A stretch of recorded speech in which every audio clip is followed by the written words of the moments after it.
Hi, gang. It's Patrick. And Adam. Coming up on today's episode, we share some listener feedback, cover the latest Disney news, and give our review of Disney's 25th animated movie, The Black Cauldron, as part of our Take Two series. As always, we close out the show with some quick D. All that and more on today's episode of Gays Do the D.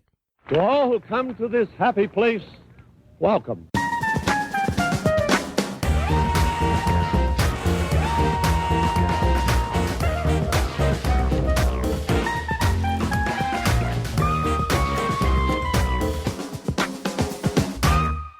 Adam Honeycrisp Hummel. Hi, Patrick Karen Kazuki. Karen, like Karen Walker? Why not? Okay, I'm enjoying it. How in the fall are you? I'm fabulous. Oh, I like what you did there. Thank you. How are you doing? I'm so good. I'm getting over this really sensual cough that I've had. Yeah. I'm calling it my kennel cough. Yeah. I've had it for about a week. Yeah, well, if you'd stop with all that puppy play, it probably would go away. Can't stop, won't stop. Okay. So I'm drinking some throat coat. Okay. What? Also some tea. Oh, there we go. There it is.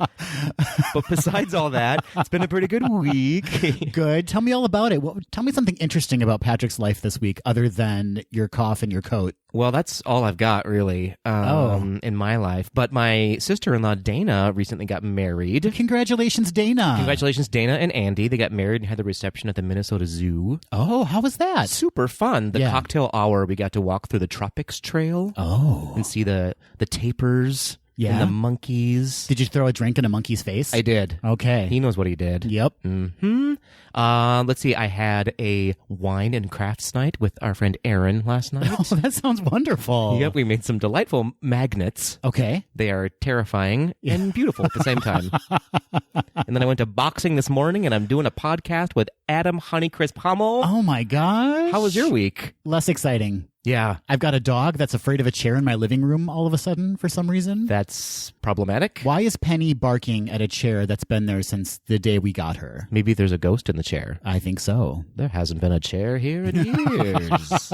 And as you know, I've been working my way through Drag Race. Oh, yeah. The world wants to know, where are you in the episodes now? Okay, well, I got through season 9. Season 9? Yeah. You were watching season 5 last time we checked in, weren't you? Or 6? Yeah. And you're on 9 already? Yeah, you know I don't have a life, so okay, I just great. watch Drag Race. Yeah, just you and your ghost chair. Yes. Okay. And I'm now on All Stars 2. Ooh. Because season 10 and beyond are not available on Amazon Prime at the moment. Do you have a new favorite drag queen after having watched 3 whole seasons since we've last chatted?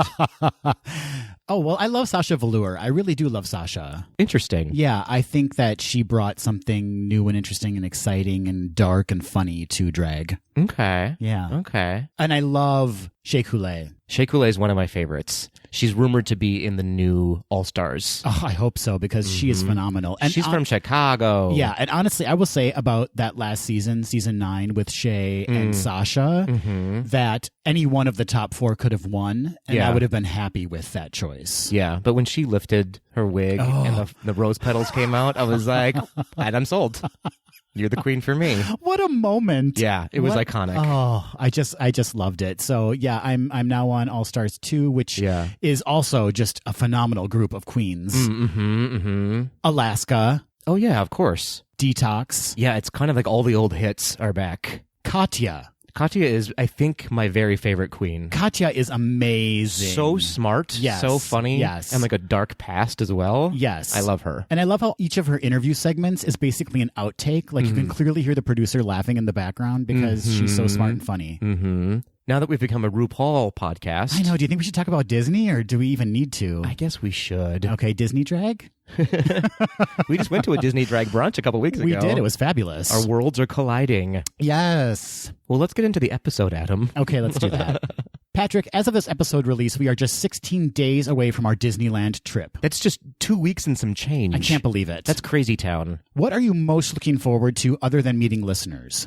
I think I'm just looking forward to some memories flooding back from when I was 6 or 7 when I was there last. Yes. I think I'm going to have some sense memories, so I'm excited to figure out what those might be. Right. And then just experience Disney in a very new way that I haven't since I was 6 or 7, you know? What if it brings up some buried trauma that you didn't remember from being at Disneyland? My family disappeared somebody. Did poo touch you in a no-no place? Oh my goodness. Well? In my honey pot? Yeah. That's what I call it now. I hope not. I hope not, too. I mean, maybe I hope so. No, never mind. We got to scratch all It would that. explain a lot. I'm not taking this out. This is Great. podcasting gold. Oh, no. Oh, no. Yeah, I think maybe we pushed somebody off of Splash Mountain. Okay. And I just don't remember it. Yep. It was probably my uncle. Probably. That I've never seen again. We're going to find him. Maybe that's who's in your chair. That's what I was going to say. Some say he took the form of a chair. I like that he is the chair. He's not in the chair. He just is the chair for you now. Yeah. Okay. Mm-hmm. Stop sitting on my uncle. Said that before.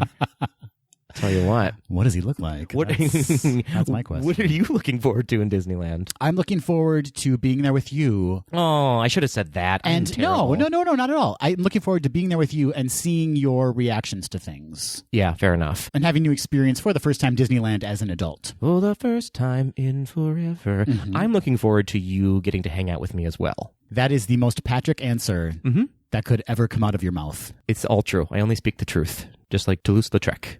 That's a deep cut. I don't think it's so deep. Okay. Moulin Rouge. Not so long ago. Fair enough.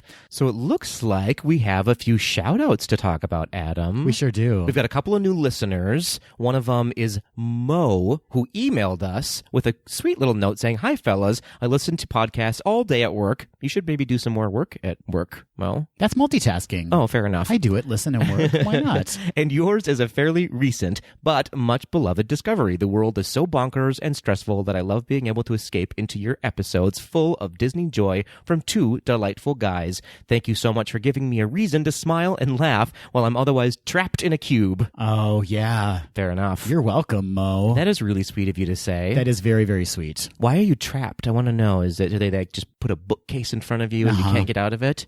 Weird. That's how corporate life is now. Okay, fair enough. We also heard from new listener Rob, who you can find on Instagram at zippadee-days. I like it. And in last week's episode, Patrick, our listener Zoe sent in the question, if you could turn any Disney movie into a Broadway musical, which would it be? And Rob said the correct answer to which Disney movie would make a great musical is The Apple Dumpling Gang. Oh, sure. Love Story, Cute Kids, and Inept Bank Robbers. What's not to love? Runner-up is Ruthless People. Ooh, that's a good idea, too.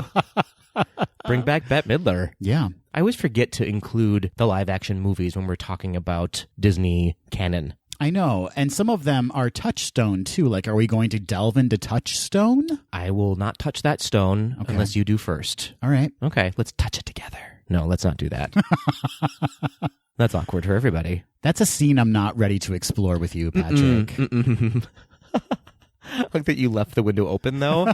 I'm not ready. Yet. But maybe at some point. We'll see how Disneyland goes, and then we'll talk about it after. I'm going to throw open my throat coat. Well, we'd love to use this opportunity to remind our listeners that you can reach out to us at any time on social media at GDTD Podcast. And as per usual, you can email us at info@gaysdothed.com. And don't forget, you can leave us those voice memos that we will play on the next episode. Heading into anniversaries, Adam Honeycrisp Hummel, we have but one anniversary. Only one, Patrick Karen? Only one, and it is 11 years old. Okay, not that old. Care to take a guess? You're never going to get it. Never going to get it, never going to get it, never going to get it. Wow, wow, wow, wow. Tell me. September 18th, 2008 was the release of Tinkerbell, the movie. In the theaters? I'm pretty sure this one was released in theaters. Okay. I think it's the only one of the Tinkerbell franchise that was released in theaters. Was it like a prequel? It is a prequel. Okay. It's sort of how she discovers her powers and what her purpose in life is going to be on Neverland. It's got quite a few medium to medium high heavy hitters. Okay. So Terry Hatcher's a voice talent in it. Not Terry Hatcher. Okay. But it does have Mae Whitman. Oh, I love Mae Whitman. Playing Tinkerbell. Oh, that's a really good choice. Love her. Kristen Chenoweth is in the movie. Yep. Your favorite Raven Simone is in the movie. I just saw her on an episode of Drag Race. Of course you did. She was a judge and she was fantastic. Of course you did. Lucy Liu, America Ferrera, Angelica Houston and Kathy Najimy. Oh my gosh. Yeah, kind of a big deal. What a cast of phenomenal ladies. Yeah. That is a woman power cast for sure. I love it. I need to check out Tinkerbell the movie. Yeah, I remember seeing it with one of my nieces, but not in the theater. It's been a while. It's been probably 11 years since I've seen it. So Probably. I need to rewatch that. Yeah. So happy anniversary, Tinkerbell, the movie. Happy anniversary, Tinkerbell.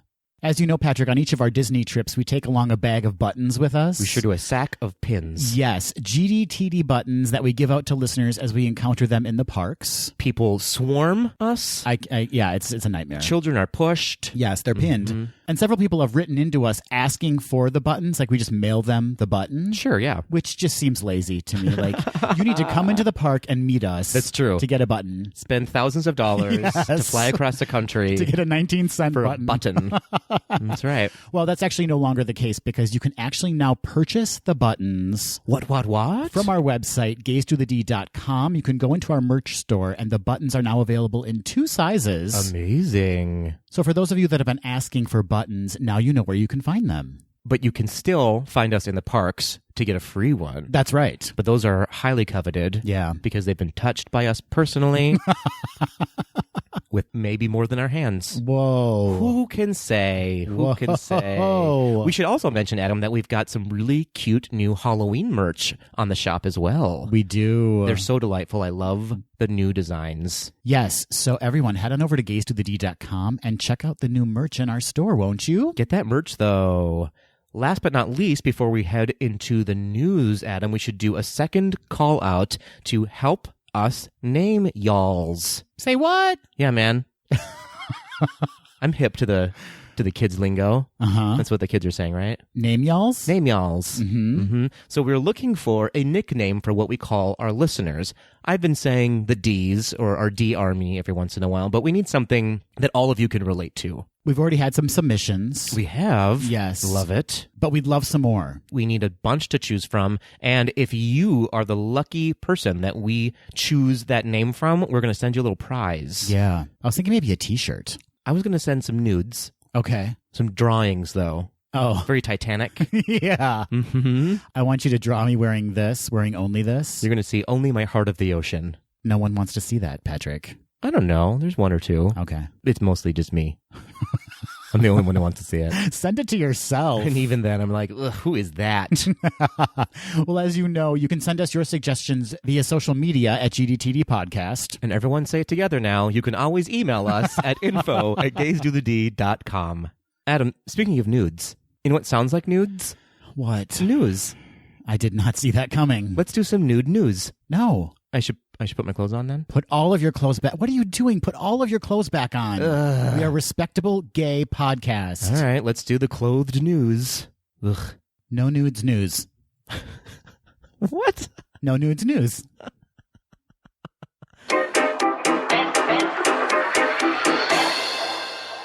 Patrick. What? What are you doing New Year's? I love that song. New Year's Eve. Now I hate that song. Oh. Hate it now. If you're looking for a wonderfully wild way to ring in 2020, I always am. you might want to celebrate this New Year's Eve at Disney's Animal Kingdom. Why are you reading it sensually? Because I started with a song. Got it. I can't turn it off, Patrick. Wow. The park will feature... Nope. Okay. Nope. The park will feature special food and drink and DJs in Asia, Discovery Island, and Dinoland, USA. Ooh. And the park's iconic Tree of Life will be the backdrop for the countdown to the new year. Very cool.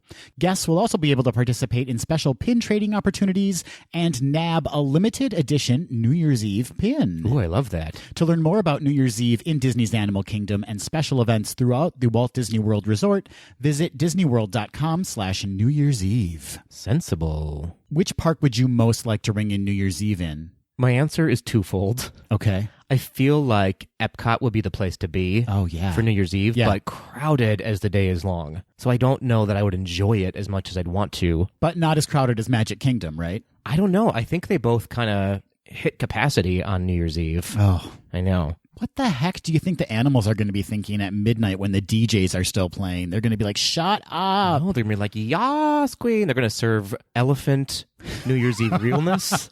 It's going to be amazing. Disney has found a new way to collect all of your money. They are now offering a subscription box called the Disney Backstage Collection. This new subscription box is aimed at Disney-loving adults. Each box is designed to celebrate the history and legacy of Walt Disney Studios. Every box ships monthly and includes a limited edition t-shirt, a limited edition collectible pin, and a surprise item. Booze. Is it booze? It's not. It's not liquor. Oh. It's cocaine. Oh, cocaine. It's cocaine. It's not. It's not drugs, folks. No, it's not. I promise you. Disney, you're not, okay. Moving on. Disney will be keeping the specific theming of each box a secret, but we do know the contents of the welcome box, which will change every 6 months. Your first box will include a t-shirt and a pin with the Disney Bros studio logo on it, which was what the Walt Disney Company was originally called back in 1923. You'll also get a story card explaining the specific design significance of the items and a souvenir canister featuring old renderings of Mickey Mouse. Sounds super cute. I like this idea a lot. Mm-hmm. I like classic Disney things. Yeah, for sure. I love when characters or merchandise is black and white. Kind of harkening back to old-timey Disney. Absolutely. So this is a very smart idea in my opinion. I think so too, and these are going to be very specific items that no one else has. You have to be a part of the subscription service to have these designs. I just wish it wasn't going to be a t-shirt each time. Oh. I mean, I like the idea of a t-shirt, but they don't fit the circles of my body correctly. T-shirts can be a tough fit for everyone, right? Yeah. Like, it's just you find your brand that works for you and you go with that. That's true. So if this brand of t-shirt doesn't work, then, oh dear. Then gifts for everyone. Or just make it a belly tee. Oh, I like that idea. Yeah. Or cut it down and make it a patch on your jeans. Why not? Why not? Disney patch realness. Is every story going to end with some kind of realness? Nope. Okay. Just most of them. Future boxes will include items inspired by the archives of Walt Disney Animation Studios, Disney Parks, and Pixar. Pricing for the boxes, I have to say, is not bad. You can sign up for 3 months at $39.99 per month, 6 months at $37.99 per month, or 1 year at $34.99 per month. All 3 options are a one-time payment, though, not monthly installments. So if you want the full year, it's about $450 at one time. Okay. Which is steep, but when you break it down, Yeah. $34.99 a month isn't too bad. And it's a great way to get some Disney magic at home. Some very specific, very unique Disney magic. And if you think about it, a t-shirt in the parks is already $34, basically. Right. So this is kind of a steal if you are a merch person like me. A merchson. It should also be noted that this new service joins 2 other Disney subscription boxes already in play, the Disney Princess Enchanted Collection and the Disney Bedtime Adventure Box, which sounds risque. I'm getting that box. To learn more about the Disney Backstage Collection, we've lost Adam, or to subscribe, visit disneysubscription.com. Now all I can think about is that bedtime box. I need a bedtime adventure box. Oh. I've got a bedtime adventure box. Wish someone would open it. You know what I mean? You know what I'm saying? If you're looking for a way to plus your Halloween time experience at Disneyland Resort, I have such a super spooky special tour for you. Wow, that was spooky. Disney's Happiest Haunts Tour, a 2.5-hour guided historical walking tour of Disneyland and Disney California Adventure, treats guests to tales of spirits from the nether realms, Patrick. Not your nether realms, but nether realms. I will treat guests to that as well. And beyond, ghost stories and an encounter with one of the Haunted Mansion's most familiar faces. Patrick. Is that the face? No. Oh, is it the Hatbox Ghost? They're very non-committal about who's going to show up on this tour. They're like, whichever cast member's available. It's Patrick Duffy. At the time, yeah. In addition, guests will learn about the legends of various film and park poltergeists, pranksters, and other creepy characters, as well as their creators. Guests will also receive a delicious seasonal treat and a collectible pin. Candy corn. It's candy corn. 1 candy corn. A candy corn per guest. The tour is currently running through October 31st, 2019, and costs $99 plus tax for guests ages 3 years and older. Full payment is due at the time of booking and is non-refundable. Separate theme park admission is required. Disneyland Resort annual pass holders and Disney Vacation Club members receive a 15% discount. To reserve your tour, call 714-781-TOUR. That's 714-781-8687. Are we doing this? It's 2.5 hours. That's a commitment. But it's a ghost tour in Disney. That sounds amazing. The details are vague to me. I can't discern whether it's a tour about some of the Imagineering that's happened around the park for the season, or whether they're just going to make up stories about ghosts in Disneyland. Maybe a little bit of column A, a little bit of column B. Could be. I'm interested. It's $99. Are we willing to commit to that? And it's non-refundable. And we have like 4 or 5 nighttime spectaculars we need to hit while we're there. I can commit your $99 to my tour. Okay, so I'm paying for you to experience this tour. Thank you. Can I have your candy corn? You can have my 1 candy corn. Thank you. You're very welcome. I'm very generous. Is the candy corn part of a dining package? A few new details have been released on the new lounge replacing Meisner's in the Grand Floridian. Previously, we reported the new lounge would have a Beauty and the Beast theme, and now we know the name of the lounge, the Enchanted Rose. Why do you insist on calling it Meisner's? Because that's what it's called. Misner's? Okay. Adam, I can see your Enchanted Rose from here. And it is wrong. No, it's enchanted. Oh, it's miserable is what it is. Oh. Wow. Okay, so it's called the Enchanted Rose. It is called the Enchanted Rose. The Enchanted Rose will celebrate the magic and romance of Beauty and the Beast. The lounge will include a chandelier inspired by Belle's ball gown, and there will be a formal library showcasing classical Baroque designs and French furnishings. There will also be a garden room resembling the Enchanted Forest and an outdoor patio evoking the Beast's garden terrace. The menu will include a variety of shareable plates like artisanal cheeses and breads, white sturgeon caviar, mini smoked short rib sliders, pepper-spiced shrimp, crab gnocchetti gratin, truffle fries, and house-made flatbread pizza. Super fancy. There will, of course, be a full bar with beers, ciders, wines, and specialty cocktails like the Island Rose with grapefruit and rose vodka, the Lavender Fog with dry gin, creme de violet, English breakfast tea and vanilla, and the Garden Daisy with tequila, Midori, lime, egg whites, and cucumbers. No date has been set yet for opening, but the Enchanted Rose is expected to bloom sometime this fall. Cute. Thank you. Let me get this straight. Okay. There's a chandelier. Let me get this gay. There's a chandelier. There's a chandelier. A chandaqueer. A chandaqueer that is reminiscent of Belle's ball gown, but not reminiscent of the chandelier from the ballroom. Yeah, I had the same thought. I don't understand the thought behind that, but maybe because there's already a chandelier like that in the Be Our Guest restaurant. Sure, okay. And so this one's just a little bit different. They're not trying to recreate Be Our Guest. Right, okay, you've convinced me that they made the right choice. Okay, good. Well, this sounds delightful. Yeah, I think so. I was a little hesitant about it before, but I think it's going to be really beautiful. I'm just nervous that it's going to be super packed all the time. Yeah. And then it won't be as enjoyable because I love that jazz band that plays outside of where this will be, and it won't be as enjoyable if it's just like packed, crowded, and shoulder to shoulder. What if they dressed up the musicians as the instruments they were playing to keep in theme with the Beast Castle? So it was like they've turned into the instruments that they play. That would not be restricting at all for them. I'm sure they'd love it. But it'd be enjoyable for me. It would be enjoyable for you, and that's all that matters. I like that there's various quote-unquote sets that you can experience within the lounge. Yeah, I'm interested in how big they're going to be because that lounge isn't terribly big, or it wasn't before, unless they're planning on expanding it into some of those other shops that were there. They did. Oh, they did? Yeah. Okay, well, there you go. So it'll be quite large. I'm into that. You won't be able to take all of it. I can take all that caviar, I'll tell you what. Orally? Who can say? I enjoy it all over my face. Okay. What? I'm a messy eater. Terrible. Yeah. Patrick, as the good book says, Disney Plus giveth and Disney Plus taketh away.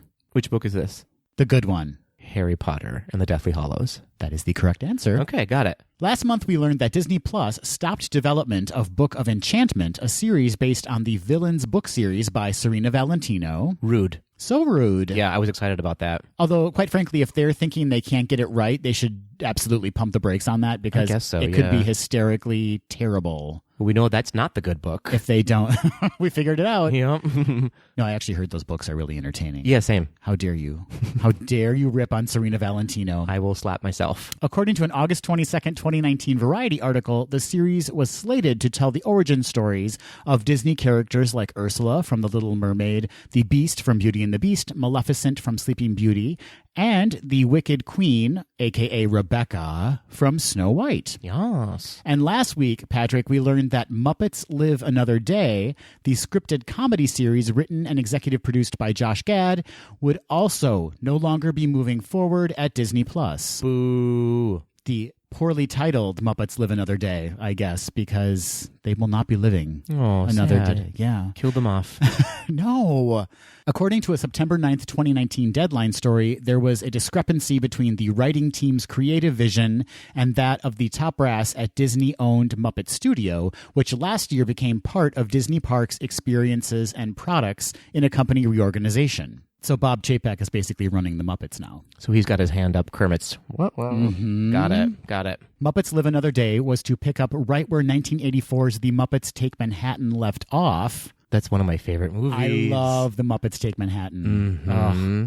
And it was going to focus on Kermit's efforts to bring the Muppets back together after being disbanded to help locate the missing Rolf. Of the series' demise, Josh Gad wrote, "The project, with original songs by Bobby Lopez and Kristen Lopez, was to be directed by the great Jason Moore, director of Avenue Q and Pitch Perfect. It was meant to be a limited event series that picked up a year after The Muppets Take Manhattan and was essentially about what happens after you've reached the end of the rainbow. Part of the joy for us by placing the Muppets in the middle of the 1980s was to subvert and comment on our current love for all things nostalgia, while at the same time allowing the characters to tell a story that would ultimately lead to and end in present day, revealing some secrets along the way." That sounds like a great premise for the show. Yeah, I feel like you just teased us all with something that's going to be amazing, only to remind us that we're never going to see it. Thanks, Adam. Thanks. Josh Gad wrote that, not me. Well, blame Olaf. You didn't have to report on it, Adam. It's also really disappointing that we're not going to be able to hear those Bobby Lopez and Kristen Lopez songs. I mean, this is just very disappointing. How can we go on? Well, you could go on with your story, I guess. I'll do that. The good news is that Muppets Now, a short-form unscripted show featuring celebrity guests, is still slated to debut on Disney Plus in 2020. Okay, so we still get some Muppets. That's good. Yeah, but I have some more disappointing news. Great. There's a rumor circulating that the Muppets Present Great Moments in American History is going to be ending at the Magic Kingdom in Walt Disney World. No. Yes. Why? Great question. Great moment in history with only the American parts. Entertainment cutbacks, maybe? I guess so. Apparently, the show will be closing as of October 6th, 2019. That's very soon. That's rude. But again, it's just a rumor. Disney has not commented, nor would they, I would imagine, if they're ending it. I mean, that's so soon, though. You'd think that if it was true, they would say, yep, we're pulling the plug on it, so come and see it for the last time now. Poor Muppets, they have been tossed around like a twink at a club. You know what I mean? And is that show not incredibly popular? Every time I walk past it when it's running, it seems like there's a crowd out there watching it. Yeah, I mean, by crowd, you mean like 30, 40 people. In Disney standards, that's nothing at all, I suppose. Yeah. But I love it. I think it's cute. I enjoy watching it every time it's on. Regardless, it seems like Disney needs to figure out what they want to do with the Muppets. For sure. This is all very disappointing. I think I'm going to leave now. I can't blame you. You could try to stop me, I guess. I mean, that was a test, and you didn't really... Wait, stop, come back. Treat me like the Muppets again. Well, you do usually have a hand up your ass. Wow. Yeah. We can't end like that. We can't end with my end. I think we're gonna. We gotta start with the end. Nah. So I can run things.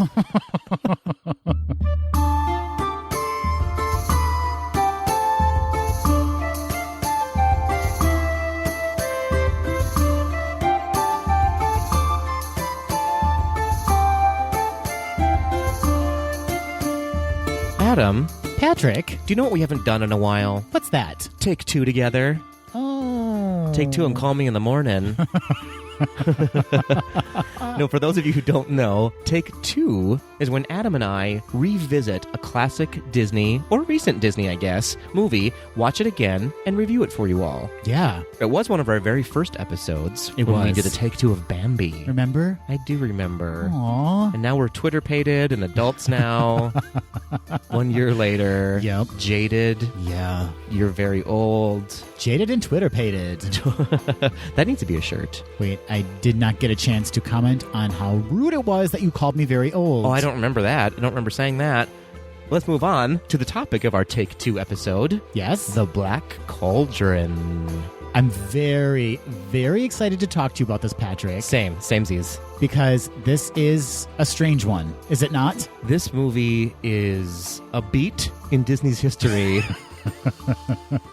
that has a lot of controversy around it. Uh-huh. A lot of speculation about what was going on with the company. Yeah. A lot of mixed reviews from reviewers and fans alike. Yeah, I mean, this movie almost took down Disney. It sure did. It was... That's a fact, actually. a beast of a movie that almost brought down the company. It has a really interesting history, and I can't wait to get into it. Mm-hmm. So how do you want to dive in? Do you want to give maybe some quick history, head into some specs, and then talk about the movie? Let's do that. Okay. So this is the 25th animated film for Disney. It was based on part of a collection of novels called The Chronicles of Prydain by Lloyd Alexander, and those books are based on Welsh mythology. And so the movie is mostly based on the first two books, The Book of Three and The Black Cauldron, which, incidentally, was a Newbery Honor book in 1966. The 25th animated feature Yeah. seems like it could have been something celebratory and such a huge film for the studio. And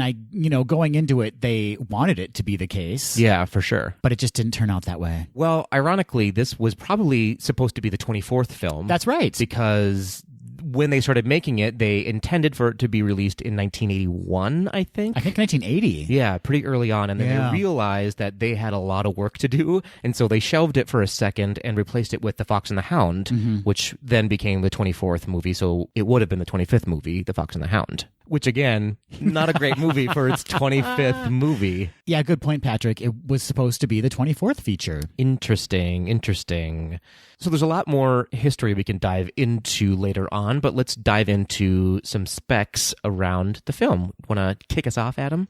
The film was co-directed by Ted Berman and Richard Rich, who just happened to also co-direct The Fox and the Hound. Interesting. And Richard Rich is actually an uncredited co-director on Mickey's Christmas Carol. That is correct. I love Mickey's Christmas Carol. It's one of my favorite things It's almost that time of year again. We can watch it. I was just thinking that. Ooh. It was written by a slew of writers. Yeah, a lot. And in fact, I think a lot of these people also worked on The Fox and the Hound. They did, and a lot of them were first-time writers as well, which I think shows up in the film.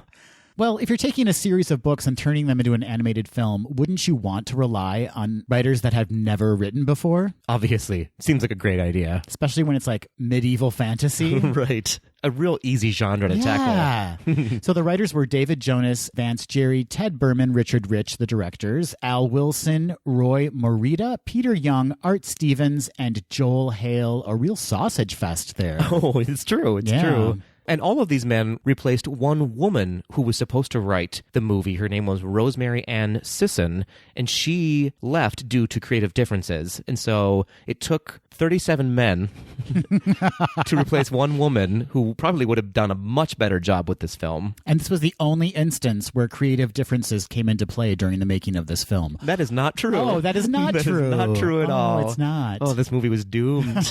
Doomed from the start. One highlight, I feel like, in the production crew is Elmer Bernstein, who is the composer, who has over 200 credits as a composer on IMDb, not including the movies that he conducted, including Far From Heaven, which has an amazing score to it, Wild Wild West, Deep End of the Ocean, My Left Foot, and Ghostbusters. And I'm sure we'll dig into this later, but sadly, a lot of his score for The Black Cauldron ended up on the cutting room floor. It sure did. And the music is like one of the best parts of the movie. It's really beautiful, yeah, actually. it is. Yeah.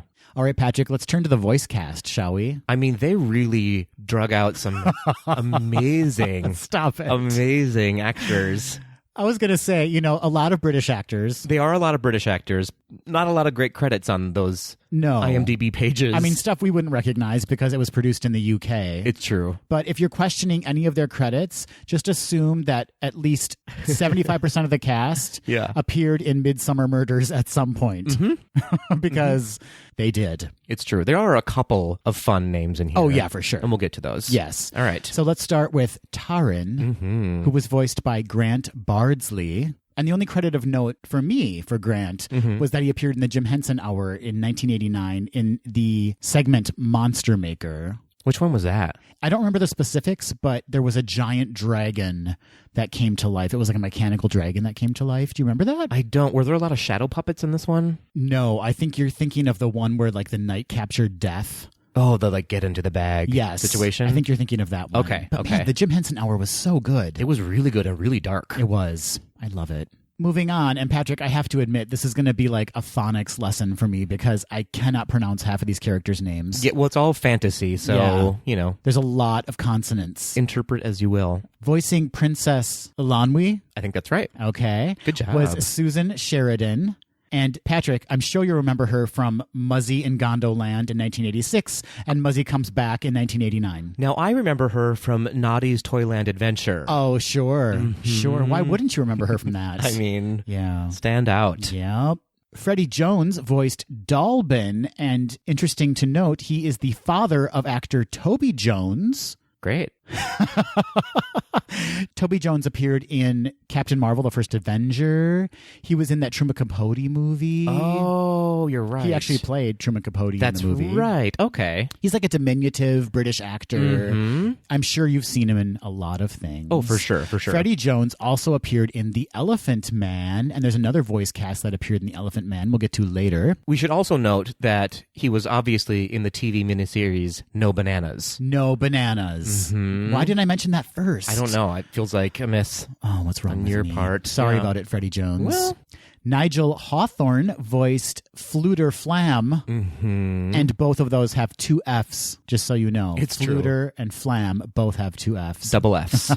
Nigel Hawthorne, you would recognize. He appeared in Amistad. He played Martin Van Buren in Amistad. He was also in The Madness of King George, where he played George III, and he was nominated for an Academy Award for Best Actor for that role. He was also in Demolition Man. Yes, which I think it was a sequel to Madness of King George, wasn't it? It was. Fun fact. Okay. King Idelig was voiced by Arthur Millay, who also voiced Major Domo in Anastasia, Oh, yeah. the animated feature. Love Anastasia. He's got a very specific voice. And Patrick, do you want to mention his really big credit? Oh, yes, I do, actually. This is the only one that I've fully recognized. Yep. He played Toodles in the movie Hook. Yes. He's lost his marbles. Yes. Oh, he was so endearing in that movie. He really was. In fact, he often plays the kind of absent-minded, endearing older gentleman. For sure. He sounds a lot like the guy who voices the Sultan in Aladdin. He sure does. In fact, I thought the exact same thing when I was watching this. You did? Patrick. I did, Oh, yes. funny. John Biner voices Gurgi and Dolly in the movie. It's true. He is a huge voice actor. He has so many credits. If you've seen a cartoon, you've probably heard his voice at some point. One credit that really stuck out to me was that he voiced Bill the Cat in A Wish for Wings That Work. Have you ever seen that, Patrick? I have it on loop. It's so sweet. I love it. I can't tell if you're being sincere or not. I am 100% I've being sincere. never heard of that before in my life. It's an animated television special. Okay. And it featured the Doonesbury characters. Oh, you're old. You should really check it out. Okay. It's really, really sweet. Great. I'll take your word for it and Okay. not do that. All right. Mhm. Moving on to the Three Witches, Patrick. Mm-hmm. We have Etta Rice Marin, who voiced Ordu, and she appeared in Turner and Hooch. Oh, yeah. And Patrick, do you want to give her biggest credit? One of my favorite movies. She plays Mrs. Sturak, the babysitter who dies in Don't Tell Mom the Babysitter's Dead. Still haven't seen that. Christina Applegate, man. Yeah. Real good movie. And I think you would recognize this actress from a lot of other movies, too. She had like bit roles in several films. She often plays the grouchy grandmother or the grouchy neighbor or the grouchy grouch. Yep. Mm-hmm. Grouchy Grouch. The witch Orwin was voiced by Adele Malice-Maury. I have to say, so exciting. Yeah. She was woman number 1 Oh. in Critters and, Adam, yes. woman with glasses in Doc Hollywood. Oh, sure. Woman with glasses. Mhm. Oh, Adele. Mhm. Adele. I love your work, Adele.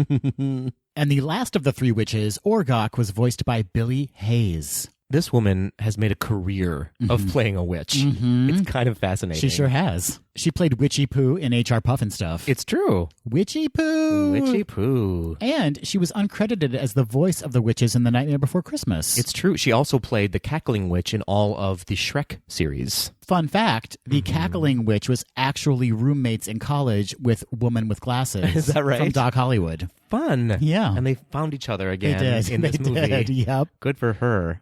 Phil Fondacaro voiced Creeper, and Phil Fondacaro is a little person. Oh. He is, yes. He Okay. was an Ewok in Return of the Jedi. Oh, fun. Yes, and he was also one of the Garbage Pail Kids in the Garbage Pail Kids movie. He played Greaser Greg. Oh, my gosh. I remember seeing that movie in the Yes. theaters even. Yeah. Wow. If you ever want to have a fun night, turn off all the lights and watch the Garbage Pail Kids movie. It's pretty terrifying. And Phil also appeared as Von Carr in Willow.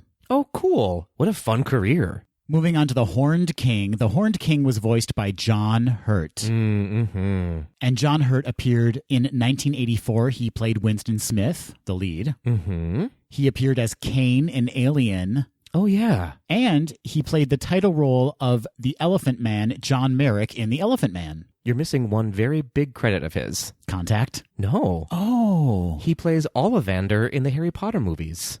Oh. Wow. You're going to get so much hate mail for that. I like the Harry Potter movies. He's a very beloved character in those movies. I've been in his shop. People love him.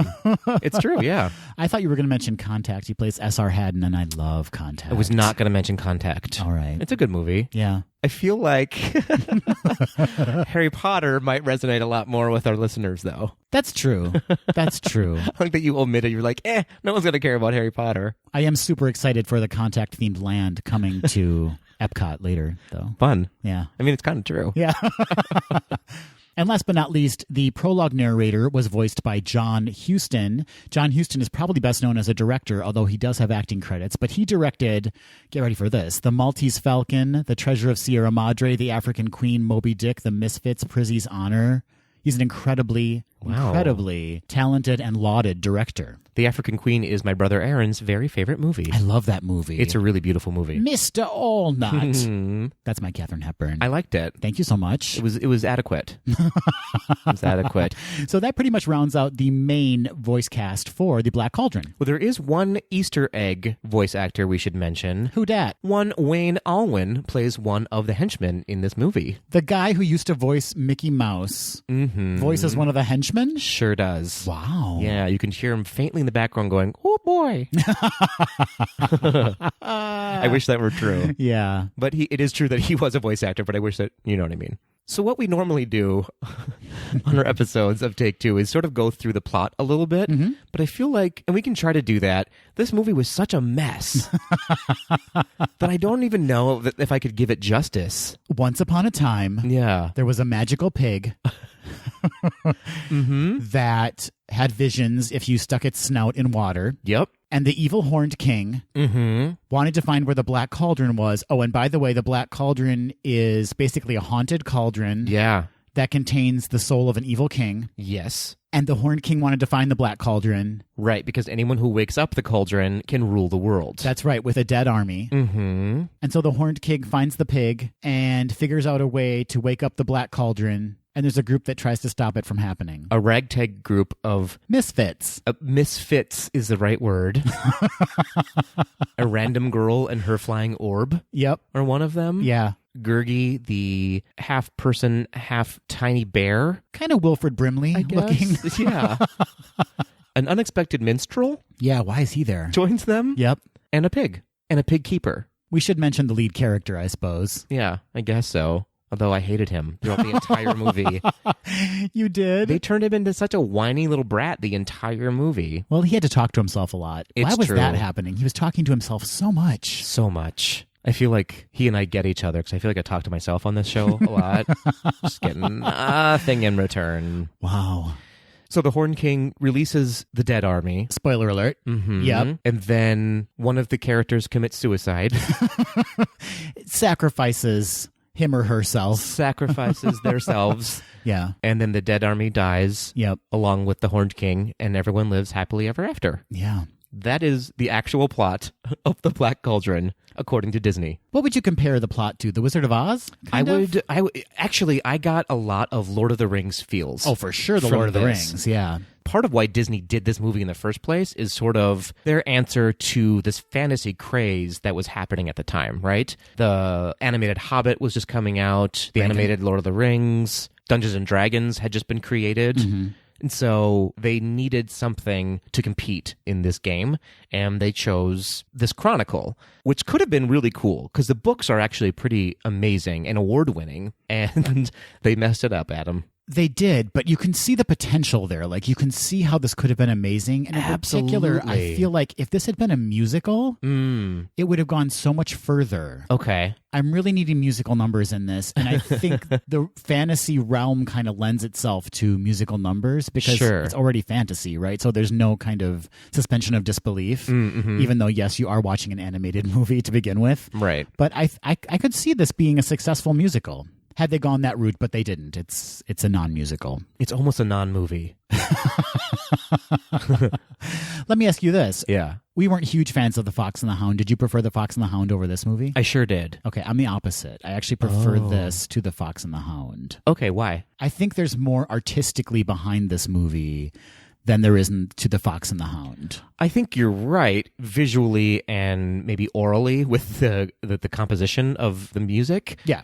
But The Fox and the Hound was a story from beginning to end, and I need my movie to keep me invested in the story. Otherwise, what am I doing? Why am I not just watching a music video? Yeah, for me, both of the stories fell flat, so I needed that visual element to really kind of Gotcha. play the lead for my experience, and so that's why The Black Cauldron wins out over the two. See, I think so. When I say story, I guess what I mean is like it was you could comprehend what was happening Sure. in The Fox and the Hound. Sure. And for me, that wins out over just this hodgepodge of like, I have no idea what's going on right now. Hodgepodge is a great way to describe it. It was really weird. Like all of a sudden, you're expected to understand that this pig has magical powers with no backstory whatsoever. And that a cauldron Yeah. is what they're looking for that keeps all the evil. Because why wouldn't a cauldron keep all the evil? And what happened to the orb? You're introduced to this character, Elanwyn, and she has this magic orb that flies with her that does nothing in the movie. It lights the way. I guess. It teases some rats. So could a candle. Like there was no, I was expecting it to like play a part in helping them get out of where they're supposed to get out of. Yeah. And it did nothing. And then they sort of went away after a while. They just stopped drawing it. Yeah. It was weird. So that's our review of The Black Cauldron, everybody. As much as I acknowledge that this movie is a mess, for some reason I have a soft spot in my heart for it. I don't know why. There was no real connection to it. It's not like I had multiple viewings of this as a child. In fact, I think I may have seen it in the theater, and that maybe was the last time that I saw it. Could be, because they kind of got rid of it after it was in the theaters. They didn't release it on video until 95, I think. A decade later. Yeah. But something about it resonates with me, and I think it's the potential, the lost potential of the story. I guess what I'm trying to say is I'm not mad at it. And usually when I see a movie that really disappoints me, I get mad at it, and I'm like, well, that's a waste of time. And, you know, but for me, there's something there that makes it not a waste of time in viewing it. I remember reading the little golden books of it and having a connection with that. And I had a memory of watching it when I was younger and liking it as a kid, but then watching it again, I wasn't mad at it, as you said, but I was just like, well, I'm never going to watch this again after this viewing. You know what I mean? Like there just isn't enough for me to care about it. I do know that there are some rumors floating around that they might try to resurrect it, potentially in a live action version, and maybe use all of the books, the chronicles, and maybe make a series out of it or something. So there is, like you said, potential, and I would love to see them do that and sort of do a take two of their own and go, we get it. We messed this one up. Let me give it to you again. I'd be all for that too, particularly because there's nothing precious about the animated version, right? I mean, there's some beautiful elements to it. Right. But there's no connection, at least for me, and it sounds like for you, where it's wrapped up in nostalgia for us as something that we really loved as a child. And so now we have this want to kind of protect it. Yeah. Which I think is happening with a lot of the animated films that are becoming live action films. This one, Disney, I say, if you're actually considering doing that, have at it. Like, go nuts with it. You cannot let me down with your live action version of The Black Cauldron. For sure. I don't think anyone is holding on to this going, don't change a thing. I need this to be as it was. Can we talk about the Horned King for a second? We can always talk about anyone named the Horned King. This is an interesting character to me. I want more backstory. I want a prequel movie that explains how the Horned King became the Horned King. Yeah, for sure. Because talk about a great villain that is a wasted villain. Absolutely. Terrifying to look at. Great voice provided by John Hurt. Could have been such a dynamic, interesting villain, but just kind of fell flat. Right. Adopted the typical villain tropes, I would say, you know, like evil skull face, you know, glowing red eyes, menacing. But we didn't have enough of a backstory there to kind of flesh out why he was the way he was. He was very reminiscent in his animation and even movement of Chernobyl from Fantasia. It was really beautifully done, I thought. Very different from what we're used to seeing with Disney animation, where it went very dark. But yeah, it was a very interesting character. And I think you hit the nail on the head. We just needed more backstory to make any of this make sense at all. Yeah, that's a good point. We were all sort of thrown into the movie thinking that we all knew who these characters already were. Yes, as we mentioned when we were listening off the voice cast, John Huston kind of provides this mini prologue before the movie starts, but it's not enough. It's not enough for us to get invested in what's about to happen. Exactly right. Which I think is at the fault of, I have to say, Joe Hale, who was the producer and sounds like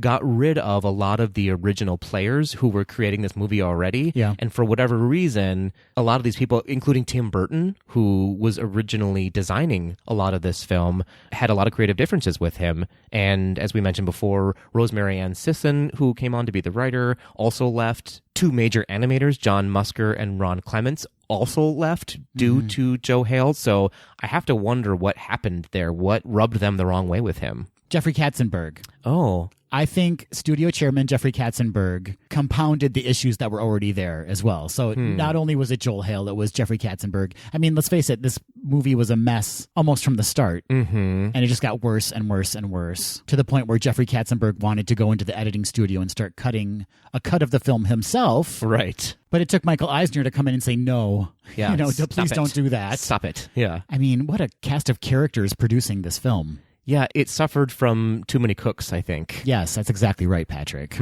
So much so that it was originally budgeted at $25 million, and that budget expanded during the production to $44 million by the time of the film's release. Which made it, at the time, the most expensive animated film ever made. Oh, boy.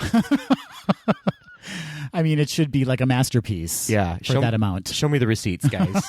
Show me the receipts.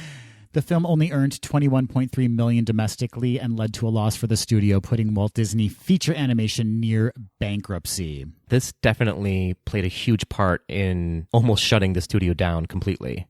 So beyond the animation, which I think we both agree was great, especially the background animation, I feel like the scenery was really, really beautiful. It reminded me a lot of old classic Disney, like Sleeping Beauty, Snow White a little bit, and just the really wonderful, wonderful paintings that you see in the movie. Yeah. So beyond that, beyond the score, which we both liked as well, we both were interested in the Horned King. Was there anything else that stood out to you as something that you could grasp onto? I get where they were going with Gurgi. And I did feel for Gurgi. I felt for Gurgi. Gurgi is trying so hard to find a friend. He's sort of the Gollum of the movie. He's very much the Gollum. You're right. You're absolutely right. And ends up being an unlikely hero in the film. It's true. Also ends up being kind of an awkward reason to have comedic bits in the film that don't really land. Right. In fact, the bit with the apple, Patrick, Went on for 8 minutes almost. 8 minutes. It was crazy. Of apple, and it was too much. And it didn't advance the plot of the movie, and it certainly didn't entertain me. No, there was no comedy in that comic scene. Right. Whatsoever. Like Right. the timing was off. So slow. The script was off. It was just really, the acting was off in it even. It was just weird. But his voice is adorable, and I love that he says, and clarify this for me, Patrick, does he say munchies and crunchies or munchings and crunchings? I think he says munchies and crunchies. Okay, because on my closed captioning, which I had on to understand him, it said munchings and crunchings. Oh, weird. Yeah. No, I distinctly actually remember that from watching it a long time ago. Me and it was too. munchies and crunchies. I recall my brother and I going, munchies and crunchies. Yeah. Mm-hmm. Were there any characters or elements that really stood out to you as kind of the highlight of the film? I found a lot of beauty in the way they animated when they went in the water to the elf kingdom. Uh-huh. It was really beautiful the way they made all the elves glow. Yeah. And I wanted more from that. Yeah. I liked it. I saw a lot of potential there, and I think it was like the most enjoyable part. That and maybe the witches, the encounter with the witches. Sure. Was when I think the story started to like make a little bit of sense, Right. and they were on a right track. Yeah. And then it fell apart again after those encounters. There were moments of like animation genius in this movie, right? And things that they were trying that hadn't really been tried before. I'm specifically referencing when Taran and Gurgi are first looking at the castle that the Horn King is living in, and the sky behind them almost seems photorealistic and animated in that way. In fact, it may have been actual footage because it looks like they're in front of a green screen, essentially, and that the sky is being projected behind them. They did use a lot of video imagery in this movie. And so they were trying some really interesting and innovative things in the film, but it in no way helped the fact that the story was extremely lacking. Yeah, it almost just felt like every department of the movie never talked to each other, and they just threw it all together and was like, here's a movie. Yeah. I don't know. Should we talk about some critical reception of the movie? Let's do that. All right. So Rotten Tomatoes currently has it at 55%. Okay. Which seems a little high, but this is only based on 31 total reviews. Oh, okay. So hard to really get anything from that. Beyond that, the reviews are all over the map for this movie. Most of the good reviews, as we have said already, praise the visuals and the animation. And then most of the bad reviews are faulting the storytelling in general. So makes some sense.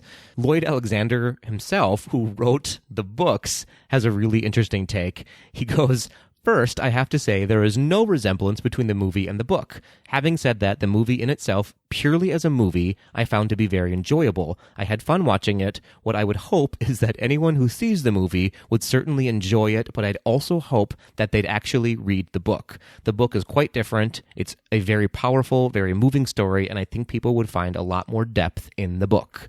Read the book. Who can be bothered? Oh, if there's any case for reading the book, it's this movie. Yeah. It's like, oh, I need some more. I need some more information there. I hope he was handsomely paid for the rights. I can't imagine he was. I don't know. No, they were quick to grab on to. I think as soon as he was done writing the Chronicles, Disney swooped in and bought the rights to it. So they saw something there for sure. That's right. It was two of the 9 old men, Ollie Johnston and Frank Thomas, who kind of convinced the studio to produce the movie. And they thought at the time that it could be a film as good as Snow White. It's true. Yeah. I think they bought it back in 1973 to give it some perspective, and then it wasn't released until 1985. Wow. So as we mentioned before, The Black Cauldron only earned $21.3 million domestically upon its first release. And when it was released, it was beaten at the box office by the Care Bears movie, which earned $22.9 million domestically. Someone may have to correct me on this one. Wasn't the Care Bears movie, I think that was only made with like $4 million. Oh, I'm sure it was a very low budget. And it made more than The Black Cauldron, and The Black Cauldron cut its budget in half with what it made back. Crazy. The Black Cauldron was the last Disney animated film to be completed at the original animation building of the Walt Disney Studios in Burbank, California. Oh, I didn't know that. What a way to go. What a way to go. This was the first Disney animated film to receive a PG rating, which is interesting. Yeah. And it wouldn't be until 1993 that the next Disney film would receive one, and that was The Nightmare Before Christmas. And wasn't the Black Cauldron actually supposed to be a lot more graphic? Like, weren't there scenes that were animated that were considered too graphic to be shown to families, and so they ended up cutting those? It was full-on gory, I think, for a while when The Dead Army came out. Yeah. There are rumors that on its first screening, people were leaving the theater, like kids were running out of the theater because it was too scary. I get that. That sequence is also very trippy. I was like, is something wrong with the screen right now? Because it's almost like watching a 3D film without 3D glasses. That kind of like multi-layered viewing experience. Did you notice that too? I did, and something that may contribute to it seeming trippy is that they cut a lot out of that sequence. That's and so true, there are yeah. actual jumps where it's like, well, that continuity doesn't make any sense at all right now. Right. It's really strange. As you can imagine, there's very little representation of the Black Cauldron in the parks. It's true. In 1986, the eatery Lancers Inn at Walt Disney World was renamed Gurgi's Munchies and Crunchies. Oh, cute. Eventually, in 1993, it was closed and then remodeled into Lumiere's Kitchen, the Village Fry Shop, and currently it is now the Friar's Nook. That's funny. But other than that kind of brief moment in the parks, you don't really see the Black Cauldron anywhere in the parks. No, Disney is very careful about when they ever talk about this movie. I think that they still have some, I don't know if I would use the word embarrassment, but they're not holding it up as part of their proud collection of movies. Which is kind of a shame because I feel like there's some elements that could be useful during certain times of the year. Like, for instance, the Horned King right now during the Halloween season. Yeah. I want to see that Horned King out. Sure, but not enough people know about this movie or have seen this movie that would relate to a character like that. Plus, I suppose he'd scare a lot of kids in the parks. He's actually really frightening. Another fun fact about this movie is that it's the first Disney movie not to contain any songs performed by characters or even any songs in the background. It's all just sort of orchestral music. That's a good point. I have one more fun fact. Yes. And it's kind of an interesting one. This is the first Disney movie to feature the classic Walt Disney Pictures logo at the beginning of the movie, the one with the white castle with a blue underlay. Yeah. They used that image until the new CGI logo was introduced with the Pirates of the Caribbean Dead Man's Chest in 2006. So 1985 to 2006, they were using that old classic Disney image. I do love that. Me too. I kind of miss it. Yeah. I like the new one. Yeah. For sure. It grew on me a lot. But the old one is just so my childhood. Yeah. You know? Well, Patrick, before we throw this to our listeners to get their opinions on the film, Yeah. give me your final thoughts on The Black Cauldron. I had such high hopes going into watching this again. My memory has failed me because I remember it being a lot more epic than what I watched this past week. Do you know what I mean? And I think that is kind of the overall feel that everyone had watching this movie in general, is that the expectations were so high for a movie like this, especially Disney's 25th animated movie. Right. Seems like it would be amazing. And this just really fell flat for me. But I have to say, I wonder if it wasn't a blessing in disguise, because it kind of woke up the company to go, this isn't the direction we need to go in. This is not what people are latching onto. And then we start moving up with Oliver and Company and then The Little Mermaid, which sparked the renaissance of Disney. So I wonder if this needed to happen for them, if they needed the barrel kicked out from underneath them for a hot second, for them to turn it around. That's an excellent point, Patrick, and I'm glad you brought that up. And here's something that I mentioned on the podcast before, is that this is basically how the documentary Waking Sleeping Beauty starts. Oh, okay. I need to see that. Yeah, so this is the inciting incident that kind of really wakes up Disney and, as you said, leads to the Disney Renaissance. Sure, yeah, because it seemed like they were on such a high for a while. You know, they were the popular kid in school and just sort of resting on their laurels, and then it failed them majorly. How about you? What did you take away? Everything you just said, Patrick. Great. But for whatever reason, I'm not frustrated with this movie. Like, I typically get frustrated when I'm let down by a Disney film. Yeah, I know what you mean by There's that. potential here. So I am hopeful that if they do decide to do a live action version, that it will lead to something interesting and innovative. Yeah. Artistically, I think it's a success. It's just that the story doesn't resonate with either of us. And I'm not usually a fan of fantasy to begin with, not like this kind of like medieval type fantasy. But I do love a journey film, like The Wizard of Oz. I like when characters are picked up along the way and they're kind of all working together towards a goal. A classic hero cycle. Yeah, I really love it. I think maybe that is kind of what's swaying me a bit and making me feel a bit more positive about the film, even though it is kind of a mess. Mm-hmm. Yeah, no, I totally get it. In short, I don't know why I feel the way I do, but Yeah. I'm not frustrated like I would normally be. And ironically, we're both gunning for a remake of this movie. Yes. In that you never want that to happen. Well, why not take something that wasn't a success and try Right. to make it a success? Yeah, for rather sure. than take something that's revered Yes. and try to make money off of I it. fully agree with that. This is a perfect example of when Disney needs to use that tool in their belt. And plus, wouldn't it be redemptive of them to say, as you mentioned earlier, we screwed up the first time. Let's not see if we can turn this around. For sure. And turn it into something really wonderful and enjoyable for families to experience for years and years and years. Well, here's hoping. I want to end, Adam, Yes. with my favorite quote from the movie. Oh, yes. One that really resonates Okay. with my life. All right. Taryn says it. Yeah. The quote is, "I'm not a warrior, I'm a pig boy." And it really hit Yeah. home. It really hit home for me. In fact, there were several times Yeah. when many characters refer to Taryn as a pig boy. Mm-hmm. And Patrick, during each mention of those, I thought of you instantly. I think most of our listeners will. Mm-hmm. Most of America will. Pig boy Patrick. Pig boy Patrick. Wow. And that's how we're ending this segment of Take Two. Well, we would love to know your thoughts on the Black Cauldron. You Yeah. can reach out to us on social media at GDTD Podcast. Or email us or voice memo your thoughts to info@gaysdothed.com. Do you think a lot of people are going to be really angry with us? I can't imagine that there are people out there who disagree with what we're talking about right now. I can't ever imagine that anyone would ever disagree with anything you and I talk about. That's so humble of you. I know. Yeah. Hashtag humble. Hashtag humble pig boy Patrick. Humble pig boy Patrick. Oh, gross.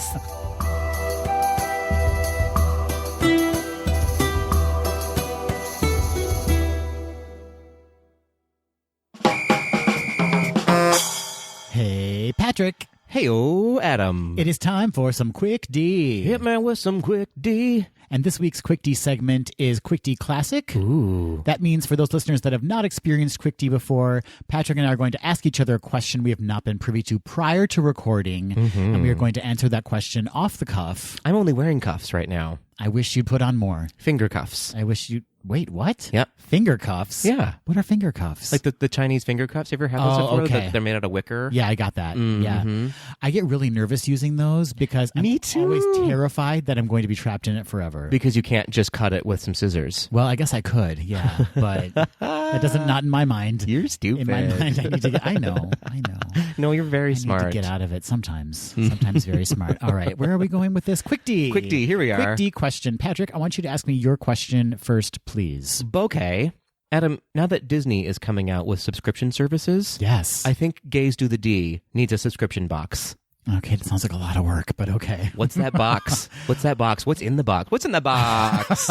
What's in the box? What are we calling it? What are we giving out? All right. How much does it cost? Oh, this isn't one question, but I'm going to take it in steps. Great. Just ease into it. He's into that box. Ease into that box. It's called GDTB. Gaze through the box. I like it. Yep.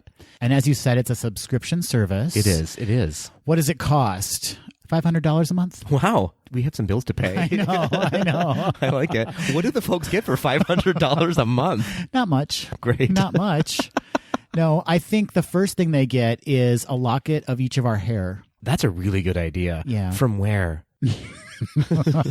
Gross. What? That's so upsetting. Could be beard clippings. It could be beard clippings. It could be clippings from your head or other parts of your body. Mm-hmm. What about just some eyebrow hair? I could do that. Yeah, just a tiny string bundling some of your eyebrow hair.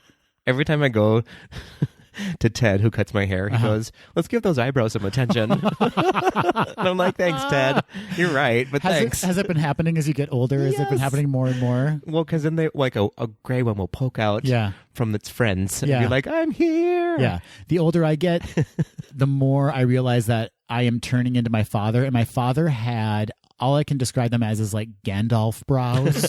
You know, like they're just so pronounced, and like he never trimmed them, my dad did. Unless like he went to the barber and they gave him a trim. Whereas I every morning am like, oh my God. Like, Is that a caterpillar or is that yes, combing them up and like trimming them.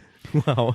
All right. So for $500, you're getting a locket of our hair from somewhere on our body. I mean, that's worth it alone. So anything else is a bonus on top of that. Yeah. I What feel about like. an item of clothing we've worn, too? Well, I wouldn't have anything to contribute, Adam. Your finger cuffs. Put your finger cuffs into the box. Got it. Yeah. Got it. Finger that box. Oh, no. Nope. Do I need to cut that? Nope. Okay. Each of our favorite treats. Oh, okay. So what would you throw into the box as your favorite treat? All Probably the popcorn. Popcorn, yeah. Yeah. That could actually be the packing for the box, too, popcorn. Actual popcorn, Yeah, though. that people could eat. Yeah. That's amazing. Just be careful that you don't reach in and get a handful of hair and then swallow that as well. No, because those are in lockets. Oh, you're right. It's protected, thankfully. For my treat, I think I'm just going to throw in like a slice of cake or unwrapped, like Wow. these boxes will not be known for their presentation. No. In fact, if our friend Becca, Well, they'll be known for their presentation. Just notorious. if our friend Becca, who you can find on YouTube as Disney Kitty, Oh, yeah. were to open one of these boxes and review it on her YouTube channel, She'd scream. she would scream and run for the hills. Yeah. Where's Becca? She doesn't do it anymore. She's in the asylum.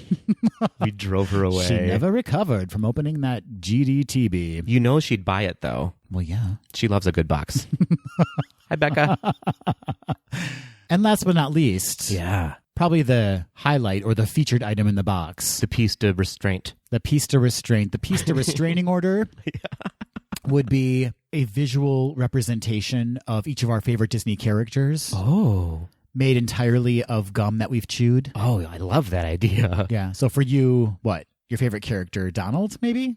Donald or Stitch or the Cheshire Cat. Sure. Out of gum. Out of gum. The Cheshire Cat. And you can choose your own gum. You can chew your own gum. Chew your own gum and choose your own gum. Mm-hmm. I think I'm going to do Big League Chew. So they can choose the flavor, our subscribers? Yes. Okay. Yeah. I like that. Are they going to chew it after we chew it? Why would they want to know what flavor it was? Why wouldn't they? We've chewed it, Patrick. You know what? When you're right, you're right. Yeah. When you're right, you're right. Yeah. Big League Chew, grape flavored. Yeah. So That's good. the best one. It's so good for 5 seconds, and then it's True. complete And then trash. It falls apart in your yeah. mouth. Yeah. I think the only thing worse is Bazooka Joe, Oh yeah, those are garbage gums. Yeah. Garbage gums. So to sum up, we've got GDTB. A box. I've had that before. Some penicillin will clear that right Thank up. you. A subscription service that costs $500. Yes. That's full of popcorn and cake and contains a locket of our hair Yep. and a chewing gum figurine of our favorite Disney character. I'm invested in the mystery hair. Yeah. I'm also going to throw in a GDTD t-shirt available now at gazetotheg.com/merch. Why would you put anything of actual value in that box, Patrick? That has no value, Adam. Oh. We have fun. We're going to get sued for that box. No. Mm-hmm. No. All right, Patrick, it's my turn. Okay, I'm going to great. give you my question. Give me that D. Patrick, Yas? as you are aware in this episode, we gave a Take Two review of The Black Cauldron. We did. I know it's not one of your favorite things to do, but I'm going to need you to do it. Oh, no. I'm going to need you to give me a live action cast for The Black Cauldron.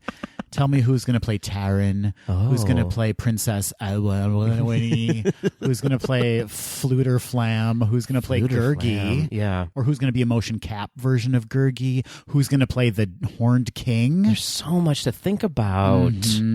Cast that flick. Here we go. Taryn. Yeah. Danny Glover. Danny Glover. Yeah. I'm struggling right now to even remember who Danny Glover is. From Danny the Glover Lethal from Weapon the Lethal series? Weapon series? Yeah. Don't you think he's a little long in the tooth to play Taryn? do not. Okay, Danny Glover can do anything. He was a handsome, handsome man. Is he still alive? Yeah, he's still alive. Oh, okay. Yeah. Great. All right, there's our Taryn. There's our headliner. Taryn. He'll let you know. Danny Glover will let Honestly, you know. I cannot keep up with these names. Can't do it. Can't do Okay. it. Elanwin. Elanwin. Mm-hmm. Thank you. Thank you. Is going to be Roseanne Barr. What? Taryn. Oh, gosh. Taryn. Yeah. Mm-hmm. Do you want my orb? Ooh. Karen. I don't think anybody wants Roseanne Barr's orb. I think this is a blockbuster hit in the making. Yes, it sounds like Disney will be redeeming itself with this version of the Black Cauldron. Absolutely. She needs a redemption story. I'm done with her. Yeah, me too. That's why I'm putting her in this movie, because it's going to be garbage. No one's going to see it. All right, so we've got Taran and Elwani. Wow. You're really good at these Welsh names. Who's next? Flute or Flam? Who's playing Flute or Flam? Flute or Flam is going to be played by Danny Bonaducci. So we got Danny and Danny. Two Dannys. Two Dannys and one bar. That needs to be a TV show, if ever there was one. I don't need to see that TV show. Two Dannys, one bar. Yeah. Flute or Flam, Danny Bonaducci.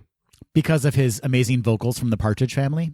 That, and remember when he was on like Celebrity Boxing or whatever it was, where all the celebrities like fought each other? Yes, and what was the name of the reality show where they had the celebrities in the house? But it wasn't Big Brother. It was an MTV show, wasn't it? And Bridget Nielsen was in the house with them. I don't know, man. Didn't he and Bridget Nielsen get into a big row on a reality show? If they did, I want to watch that. It sounds appealing. For me.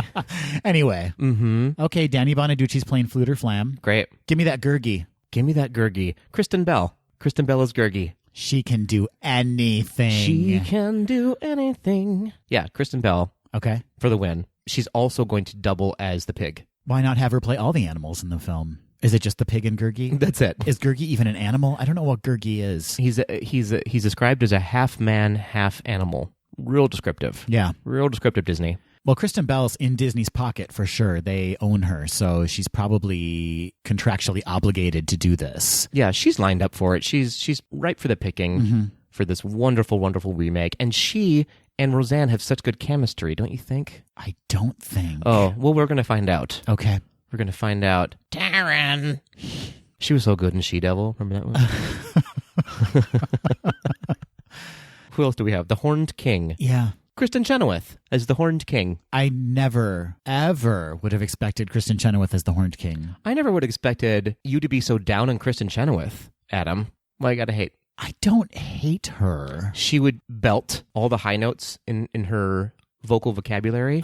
And that is what unleashes the Dead Army. Do you foresee, because of the casting of Kristen Chenoweth, then that the Horned King would have a musical number? I do not. Oh.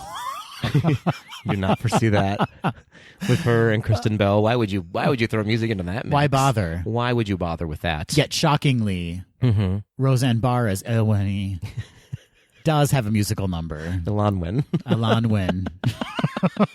You're real good at this movie. Oh, those names. I struggle with them. And then rounding out the cast will be Tilda Swinton playing all of the henchmen. Anytime we can get Tilda involved in a project. Anytime. I feel like we bring her up at least once every other episode. Who are you most excited about in my cast? That's a great question. You have to choose one. Wow. I guess I'm most excited about the Bonaduce. The Dooch. As Flute or Flam. Okay, fair enough. He's due for a career kind of reawakening. It's true. Almost like reawakening the Black Cauldron. Oh, yeah. Resurrecting his career. Oh, look at you with the imagery. Death Army. I like that. The Black Cauldron played by Kathy and Jimmy. Well, now that you say that, I'm most excited to see that. Oh, okay. You can't just tack on a cast member at the end. It was a secret. It was a D23 secret. Kathy and Jimmy as the Black Cauldron. You're really stirring the pot with that one. Wow. Look at you with the jokes. Good for you. Something should have been funny in this segment.